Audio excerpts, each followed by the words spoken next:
Students, आज हम लोग साइंस के chapter 8 cell structures and functions में एक नया टॉपिक पढ़ेंगे जिसका नाम है classification of organisms on the basis of cell numbers, cell shapes and cell sizes.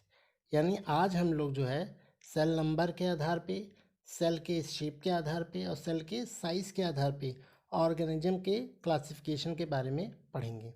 सबसे पहले देखते हैं सेल नंबर्स के बारे में।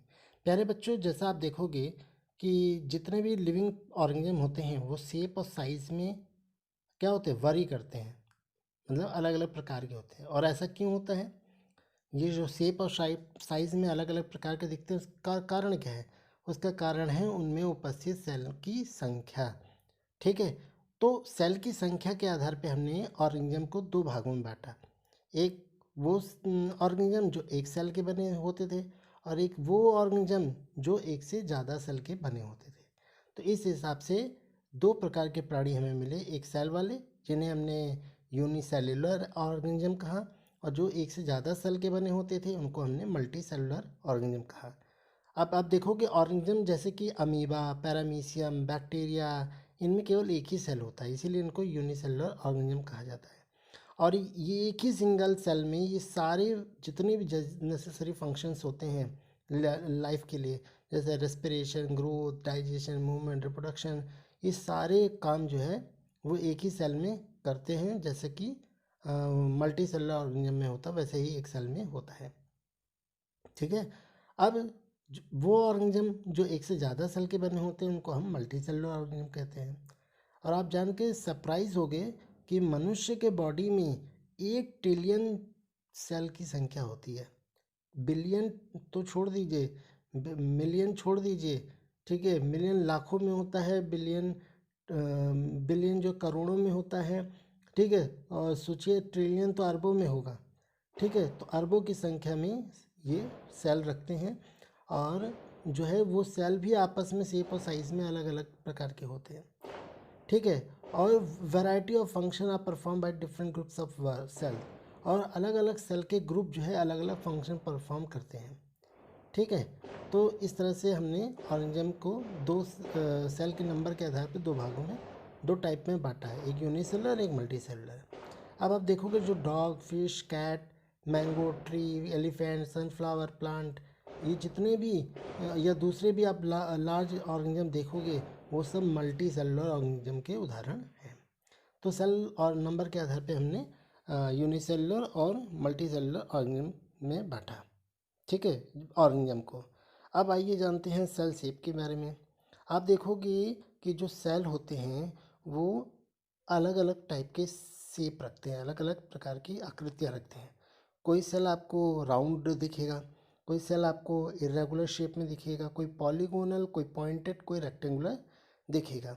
ठीक है, ये जो अलग अलग शेप रखते हैं ये डिपेंड करता है सेल के फंक्शन पे, यानी सेल किस तरह का काम करेगा, किस तरह का पर्टिकुलर फंक्शन परफॉर्म करेगा, उस आधार पे उसका सेल का शेप होता है। ठीक है प्यारे बच्चों, अब आइए जानते हैं सेल के साइज़ के बारे में। बच्चों, अभी तक हम लोगों ने सेल नंबर और सेल शेप को डिस्कस कर लिया था। अब हम लोग देखेंगे किसके बारे में, सेल साइज़ के बारे में। लेकिन उससे पहले मैंने आपको बताया था सेल शेप के बारे में। तो देखिए अमीबा का सेल का शेप कैसा है, नर सेल का शेप देखिए कैसा है, रेड ब्लड सेल देखिए राउंड शेप में है ना, ह्यूमन का स्किन सेल देखिए, है ना, इसे मिसोफिल सेल देखिए और गार्ड सेल देखिए। तो ये देखिए सब अलग अलग टाइप के सेल के शेप है और सबका अपना अपना फंक्शन होता है, इसी बेस पे उनका शेप भी होता है। तो आप जानते हैं सेल साइज़ के बारे में।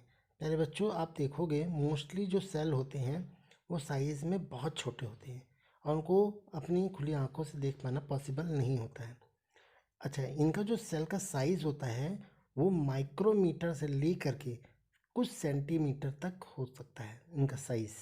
ठीक है, और ऐसा माना जाता है, बिलीव किया जाता है, जो बैक्टीरिया होता है वो सबसे स्मॉलेस्ट सेल होता है, सबसे छोटा सेल होता है, जिसकी रेंज जो है वो 0.1 माइक्रोमीटर से लेकर के 0.5 माइक्रोमीटर तक होती है।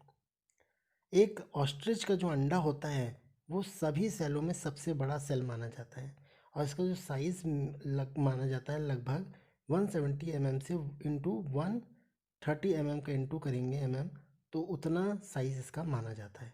ऐसा कहा जाता है कि एक ऑस्ट्रिच के अंडे का जो साइज़ होता है वो एक रेड ब्लड सेल यानी हमारे खून में रेड ब्लड सेल होता है उससे 25,000 टाइम बड़ा होता है, 25,000 टाइम्स बड़ा होता है, गुना बड़ा होता है।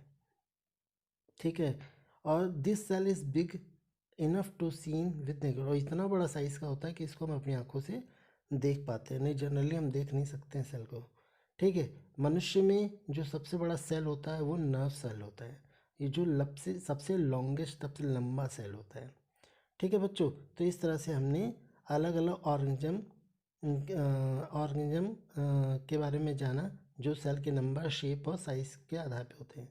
देख लो कुछ एक सेल है तो यूनिसेलुलर है, बहुत सारे सेल हैं तो मल्टी सेलुलर है ना। अलग अलग शेप के सेल हैं तो अलग अलग उनकी आकृतियाँ दिखाई देंगी, शेप में होगा। और साइज़ में भी देखो कुछ साइज़ में बहुत छोटे हैं, कुछ साइज़ में बहुत बड़े हैं, है ना। तो इस तरह से हमने ऑर्गेनिज्म के क्लासिफिकेशन का बारे में, सेल नंबर, सेल शेप और सेल साइज़ के बारे में इस वीडियो में पढ़ा। नेक्स्ट वीडियो में हम लोग सेल को देखा जाए कैसे, ठीक है, उसको देखने का क्या मेथड है और या कोई क्या इंस्ट्रूमेंट होता है उसके बारे में हम लोग जानेंगे। बहुत बहुत धन्यवाद।